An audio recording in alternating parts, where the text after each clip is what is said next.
learning Quran together.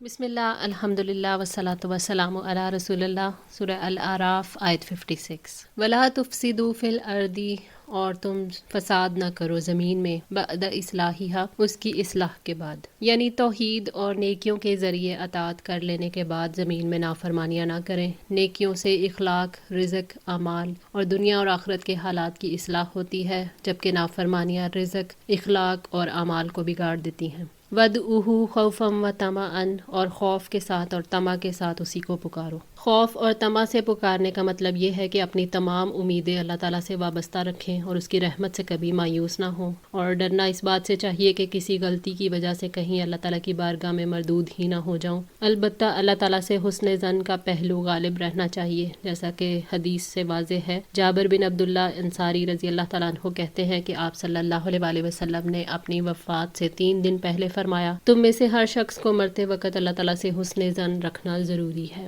طمع میں یہ چیز بھی داخل ہے کہ انسان دعا کے بعد مایوس نہ ہو، جیسا کہ حضرت ابو ہریرہ رضی اللہ تعالیٰ عنہ سے روایت ہے کہ نبی صلی اللہ علیہ وسلم نے فرمایا، تم میں سے کسی کی دعا اس وقت تک قبول ہوتی ہے جب تک وہ جلدی نہ کرے، اور جلدی یہ ہے کہ انسان یہ کہے کہ میں نے اپنے رب سے دعا کی مگر اس نے قبول نہیں کی۔ صحیح بخاری۔ اور ایک اور روایت میں ایسے ہے کہ اللہ تعالیٰ نے فرمایا، میں اپنے بندے کے ساتھ ہوں جب وہ مجھے یاد کرے اور جب اس کے ہونٹ میری یاد میں حرکت کرتے ہوں۔ مشکات المصابیح 199۔ نبی صلی اللہ علیہ وسلم نے ایک ایسے شخص کا ذکر فرمایا جس کا سفر لمبا ہو، بال بکھرے ہوئے ہوں، غبار سے اٹا ہو، اور وہ آسمان کی طرف ہاتھ پھیلا کر یا رب کہتا ہے، اور حال یہ ہے کہ اس کا کھانا حرام ہو، پینا حرام ہو اور لباس حرام ہو، اور اسے حرام سے غذا دی گئی ہو، تو ان چیزوں کے ہوتے ہوئے اس کی دعا کہاں قبول ہوگی؟ صحیح مسلم 326۔ ان رحمت اللہ قریب، یقیناً اللہ تعالیٰ کی رحمت قریب ہے، من المحسنین، احسان کرنے والوں کے، اللہ تعالیٰ سے اچھا گمان رکھنے والا، اس سے امید کا رشتہ رکھنے والا، خوف رکھنے والا، سب کچھ اس کو سمجھنے والا ہی محسن ہوتا ہے۔ وَهُوَ الَّذِي، اور وہی ہے جو یرسل الرِّیاحَ، بھیجتا ہے ہواؤں کو، بشراً، خوشخبری بنا کر، بین یدی رحمتہ، اپنی رحمت سے آگے آگے۔ اللہ تعالیٰ نے اپنی قدرت اور رحمت کا ذکر کرتے ہوئے فرمایا کہ وہ ہوائیں جو خوشخبری دیتی ہیں وہ اپنی رحمت سے ان کو بھیجتا ہے۔ سورہ روم آیت 46 میں فرمایا، وَمِنْ آیَاتِهِ أَن يُرْسِلَ الرِّیَاحَ مُبَشِّرَاتٍ، اور اس کی نشانیوں میں سے ہے کہ وہ بشارت دینے والی ہوائیں بھیجتا ہے۔ یہ ہوائیں اللہ تعالیٰ کے حکم سے بادلوں کو اڑاتی ہیں۔ اللہ تعالیٰ کی رحمت کو دیکھ کر اس کی مخلوق خوش ہوتی ہے۔ اللہ تعالیٰ نے فرمایا، اور وہی ہے جو لوگوں کے مایوس ہو جانے کے بعد بارش برساتا ہے اور اپنی رحمت پھیلا دیتا ہے، اور وہی مدد کرنے والا تمام تعریفوں کے لائق ہے۔ سورہ شعراء آیت 28۔ ہوا جو بادلوں کو اڑاتی اور دوڑاتی ہے وہ اللہ تعالیٰ کے حکم سے ہے۔ ہواؤں کا کسی خاص وقت اور خاص جگہ پر چلنا اللہ تعالیٰ کی تقدیر کے مطابق ہوتا ہے۔ حتیٰ اذا اکلت، حتیٰ کہ جب وہ اٹھا لیتی ہیں، سحابن، بادل، سکالن، بوجھل، سکناہ، چلاتے ہیں ہم اسے، لبالدن میتن، مردہ زمین کی طرف، فانزلنا بہ الماء، پھر ہم اس کی طرف پانی اتارتے ہیں، فاخرجنا بہ من کل ثمرات، پھر اس سے ہر قسم کے پھل نکالتے ہیں۔ بعض ہوائیں بادلوں کو اٹھاتی ہیں اور بعض ان کو اکٹھا کرتی ہیں۔ وہ علاقہ جو مردہ ہے، جہاں نہ نباتات اگتی ہیں نہ گھاس، اور اس علاقے کے جانور بھی ہلاکت کے قریب ہوتے ہیں، وہاں اللہ تعالیٰ بادلوں کے ذریعے زمین پر خوب پانی برساتے ہیں۔ اللہ تعالیٰ ایک ہوا کو مسخر کرتے ہیں اور وہ بادلوں کو پانی سے بھر دیتی ہے، اور دوسری ہوا اللہ تعالیٰ کے حکم سے ان کو بکھیر دیتی ہے۔ بارش کے پانی سے زمین طرح طرح کے پھل پیدا کرنے کے قابل ہو جاتی ہے، تو لوگ اللہ تعالیٰ کی رحمت سے خوش ہوتے ہیں اور اس سے خوب فائدہ اٹھاتے ہیں۔ کذالک نخرج الموتیٰ، اسی طرح ہم مردوں کو نکالیں گے، لعلکم تذکرون، تاکہ تم نصیحت قبول کرو۔ اسی طرح اللہ تعالیٰ مردوں کو زندہ کرتے ہیں، جیسے بارش سے زمین زندہ ہوتی ہے۔ اللہ تعالیٰ نے زمین پر زندگی پیدا کی، وہ قدرت رکھتا ہے کہ وہ آخرت میں انسانوں کو دوبارہ زندہ کرے۔ اللہ تعالیٰ نے فرمایا، اور ان کے لیے ایک نشانی مردہ زمین ہے، ہم نے اسے زندہ کیا اور ہم نے اس میں سے اناج نکالا تو وہ اس میں سے کھاتے ہیں، اور ہم نے اس میں کھجوروں اور اناروں کے باغ بنائے، اور ہم نے اس میں کئی چشمے پھاڑ کر جاری کر دیے تاکہ وہ اس کے پھلوں میں سے کھائیں۔ یہ سب ان کے ہاتھوں نے تو نہیں بنایا، تو کیا وہ شکر نہیں کرتے؟ سورہ یاسین آیت 33-35۔ والبلد الطیب،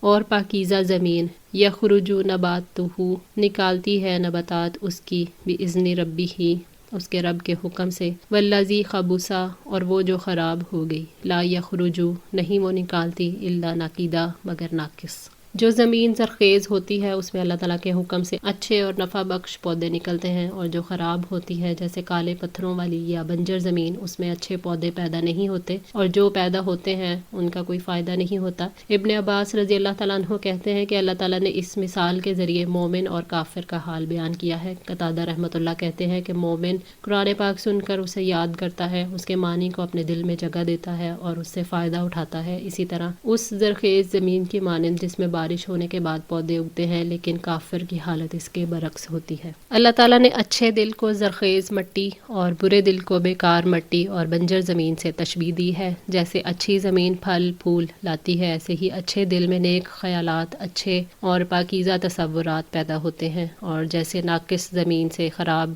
پودے نکلتے ہیں جن کا کوئی فائدہ نہیں ہوتا اور نہ ہی کوئی برکت ہوتی ہے، ایسے ہی برے دل میں سختی اور شکوک و شبہات پیدا ہوتے ہیں۔ کذالک نصرف الآیاتی اسی طرح ہم پھیر پھیر کر لاتے ہیں نشانیاں، لقوم یشکرون ان لوگوں کے لیے جو شکر ادا کرتے ہیں۔ یعنی ہم آیات کی مختلف قسمیں اور مثالیں لوگوں کے سامنے بیان کرتے ہیں جو اللہ تعالیٰ کی نعمتوں کے اعتراف کر کے شکر گزار ہوتے ہیں۔ یہی لوگ ہیں جو ان احکام سے فائدہ اٹھاتے ہیں جن کی اللہ تعالیٰ نے اپنی کتاب میں تفصیل بیان کی ہے، کیونکہ وہ ان احکام کو اللہ تعالیٰ کی طرف سے اپنے لیے نعمت خیال کرتے ہیں جو ان کے رب کی طرف سے ان کے پاس پہنچی ہے، اور وہ اپنے آپ کو اس نعمت کا محتاج سمجھتے ہوئے اسے خوشی سے قبول کرتے ہیں اور ان میں غور و فکر کرتے ہیں، اور اللہ تعالیٰ ان کی استعداد کے مطابق ان کے سامنے ان احکام کے معنی کو بیان کر دیتا ہے۔ حضرت ابو موسیٰ علیہ السلام سے روایت ہے کہ نبی صلی اللہ علیہ وآلہ وسلم نے فرمایا، جو علم و ہدایت اللہ تعالیٰ نے مجھے دے کر بھیجا ہے اس کی مثال بے آباد زمین میں ہونے والی بارش ہے، جس کا کچھ حصہ قابل کاشت تھا، اس نے پانی قبول کیا اور گھاس اور نباتات اگائے، اور کچھ حصہ نشیبی تھا، جہاں پانی رک گیا اور لوگوں کے لیے اللہ تعالیٰ نے اسے فائدہ مند بنا دیا کہ اس سے خود بھی پیتے ہیں اور اپنے مویشیوں کو بھی پلاتے ہیں۔ زمین کے ایک اور حصے پر بھی بارش ہوئی جو صرف چٹیل میدان کی صورت میں تھا، نہ اس نے پانی کو جمع کیا اور نہ اس نے نباتات کو اگایا، تو یہ مثال ہے ایسے شخص کی جس نے اللہ تعالیٰ کے دین کو سمجھا اور تعلیم اور تعلم کے ذریعے اللہ تعالیٰ نے اسے اس کے لیے مفید بنا لیا، اور ایسے شخص کی جس نے اس کی کوئی پرواہ نہیں کی اور میرے ذریعے اللہ تعالیٰ کی بھیجی ہوئی ہدایت کو قبول نہیں کیا۔ صحیح بخاری 5953۔ لقد ارسلنا نوحا الی قومہ اور بلا شبہ یقیناً ہم نے نوح کو اس کی قوم کی طرف بھیجا۔ حضرت نوح علیہ السلام کیونکہ سب سے پہلے نبی مرسل تھے جو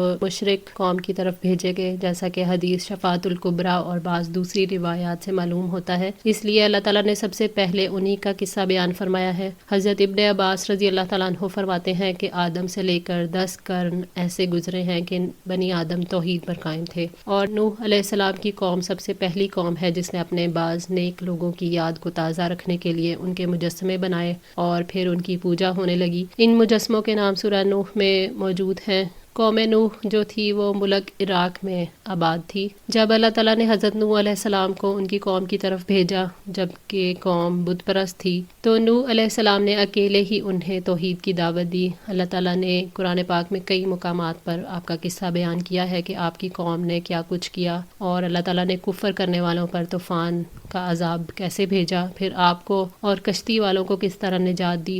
فقال یا قومی تو اس نے کہا اے میری قوم، اعبدوا اللہ اللہ تعالیٰ کی عبادت کرو، ما لکم من الہ غیرہ اس کے سوا تمہارا کوئی معبود نہیں۔ حضرت نوح علیہ السلام نے فرمایا کہ اے میری قوم صرف اللہ تعالیٰ کی عبادت کرو، اس لیے کہ عبادت صرف اسی کے لیے ہے، اس لیے عاجزی سے اس کی اطاعت کرو اور اس کے آگے گڑ گڑاؤ، کیونکہ اس کے سوا ہر چیز مخلوق ہے، حقیقی معبود تو وہی ہے جو خالق ہے، رازق ہے، سارے معاملات کی تدبیر کرتا ہے، زندگی بھی وہی دیتا ہے اور موت بھی، اسی طرح عطا بھی وہی کرتا ہے اور روک بھی وہی لیتا ہے، نقصان دیتا ہے اور نفع دیتا ہے، وہ سنتا ہے اور دیکھتا ہے۔ پھر یہ جو معبود تمہارے ہیں یہ کہاں کے معبود ہیں جنہیں تم اپنے ہاتھوں سے بناتے ہو، گھروں میں رکھتے ہو، اندھے ہیں دیکھتے نہیں ہیں، بہرے ہیں کچھ سنتے نہیں، گونگے ہیں اور بولتے نہیں، پھر ان کا نام الہ رکھ لینا کیسے صحیح ہے اور تم ان کی عبادت کرتے ہو۔ انی اخافو بے شک میں ڈرتا ہوں، علیکم عذاب یوم عظیم تم پر ایک بڑے دن کے عذاب سے۔ حضرت نوح علیہ السلام نے اپنی قوم کو برے انجام سے ڈرایا اور انہوں نے نصیحت ایسے کی جیسے خاندان کا سربراہ اپنی قوم اور خاندان والوں کو کرتا ہے۔ انہوں نے کہا کہ اگر تم نے مجھے جھٹلایا تو مجھے بڑے دن کے عذاب کا ڈر ہے۔ اس سے یہ پتہ چلتا ہے کہ قدیم ترین دین نوح میں بھی آخرت کا عقیدہ اپنی مکمل شکل میں موجود تھا۔ قال الملأ من قومہ، اس کی قوم میں سے سرداروں نے کہا، انا لنراک فی ضلال مبین، کہ بلا شبہ ہم آپ کو یقیناً کھلی گمراہی میں دیکھتے ہیں۔ قوم کے سرداروں نے بدترین جواب دیا کہ ہم آپ کو کھلی گمراہی میں دیکھتے ہیں۔ انہوں نے اسی پر بس نہیں کیا، انہوں نے انبیاء اور رسولوں کی اطاعت نہیں کی، بلکہ وہ نوح علیہ السلام کے ساتھ تکبر کے ساتھ پیش آئے اور ان کی عیب چینی کی اور ان کو گمراہی کے ساتھ منسوب کیا۔ انسان جب خود گمراہی میں مبتلا ہوتا ہے تو اسے وہ لوگ گمراہ لگتے ہیں جو ہدایت کی طرف بلاتے ہیں۔ جب کوئی تکبر میں مبتلا ہوتا ہے تو اسے اپنے مقابلے میں کسی اور کی بات ماننا توہین لگتی ہے، اس لیے وہ ناحق کو بھی حق سمجھتا ہے اور دوسروں کو گمراہ سمجھتا ہے۔ آج کے لیے اتنا ہی۔ دعا ہے اللہ تعالی ہماری اس کوشش کو قبول فرمائے، ہماری غلطیوں کو تاہیوں کو معاف فرما کر ہماری اصلاح فرمائے۔ جزاکم اللہ خیر، والسلام علیکم ورحمۃ اللہ وبرکاتہ۔